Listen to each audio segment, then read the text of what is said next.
Hello, everybody. I want to talk about the reason, you have to try to bring homosexuals and transsexuals to God. I mean, we live in a time where, you know, the world is very corrupt and sinful, and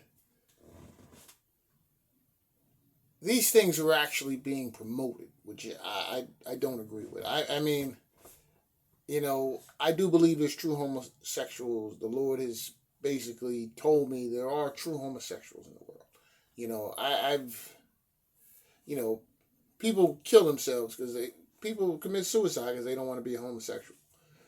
Uh, you know, they kill themselves for some of these reasons, and so I mean, I think we should be beyond saying it's always a choice. I mean, but you know, in this day and age, it's almost confusing because you have this culture where, this behavior is being promoted. And none of us,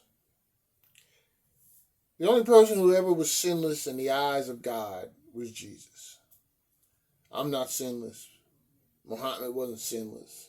None of the prophets before Jesus were sinless. None of the people before or after Jesus have been sinless. So, we all sin to some. None of us are perfect in the eyes of God.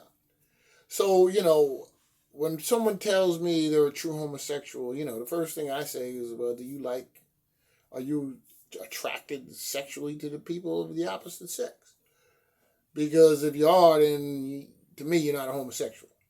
You know, you might want to, what do they call it, get your freak on, but that's the way of the world. A true homosexual should only be attracted to people of his own sex. But you have to bring, to make the world godly, you have to bring these people in. I mean, we're not in the days where you stone people to death anymore. I mean, and can you really stone? I mean, if you want to talk about stoning people for a defect, I got two autistic children.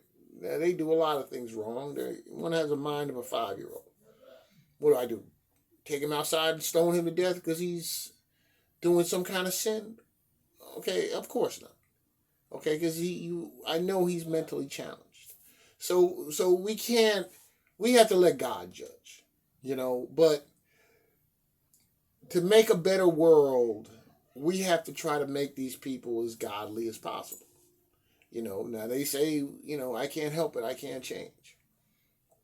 Who are we to judge? We sin, all of us sin at times, and like it's our weakness. We can't help it, and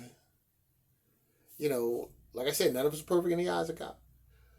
So this is why it's necessary to bring these people, try to bring them to God, help them figure out whether they're really homosexual or not, or whether they really want to be transgender or not. I mean, because this whole transgender thing has went off the rails. I mean, you got kids, kids are getting these, are having these, from what I understand, having these, what they call it, gender, sex change. I mean, gender reassignment, I think they call it. I mean, could I make it, when I'm 10, 12 years old, even a teenager, was I making good decisions yet? I would say no. I mean, I look back, I'm 54 now. I look back on even things I did in my 20s, let alone my teens, and when I was a child, and it was like, I would never make that decision again, because as you get older, world experiences and different life's experiences and things that have caused you pain and heartache that you thought were going to be good, foolish things you did that you thought were going to that you thought were going to turn out good that turned out bad. Okay, you learned, nah, and you say I wouldn't do that again. or you've seen something happen to people, you say, "Nah, I wouldn't do that again." So to have children make, do these drastic things as a child is to me is bad. It's wrong. It's if the child wants to gets older and grown up and they want to make that decision, okay, that, I that's between them and God. But as long as they treat me respectfully and it's between them and God. But to make these more people more godly and to make them less promiscuous, and so you don't have the spread of social disease and various things, because let's face it, I never forget, I had this, I worked with this one guy years ago, somewhat racist, smoked, drank heavy, did the whole nine, perfect man of the world, if you want to call him that. And the subject of homosexuality came up, and the first thing he wanted to do was bring up the Bible. And I'm looking at him like, all the sin and evil you like to do, and now you want to bring up the Bible for homosexuality because it makes you feel good. Like, well, chances are you would have been stoned to death. Chances are a lot of people in this world, according to the Old Testament, would be dead if the whole world had to live by the Old Testament.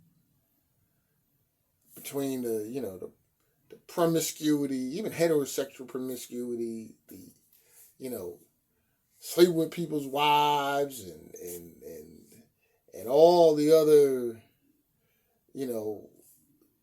bad things that you were severely punished for in the Old Testament, probably a good third, if not more, of this world would be dead.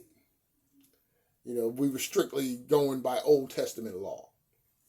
So, a lot of people, they like to bring up the Bible when it comes to homosexuals. Well, the Bible speaks against a lot of other sins and evil that they're practicing at the time, but they don't want to talk about that.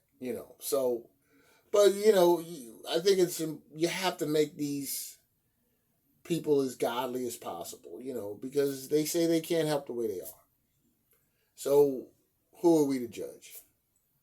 But but the whole point of religion is to try to make everybody as godly as possible. And then in the end, God sorts everybody out. Because he's the only one who truly knows whether you're deserving of heaven or hell. So with that, I'll say God bless and have a good day.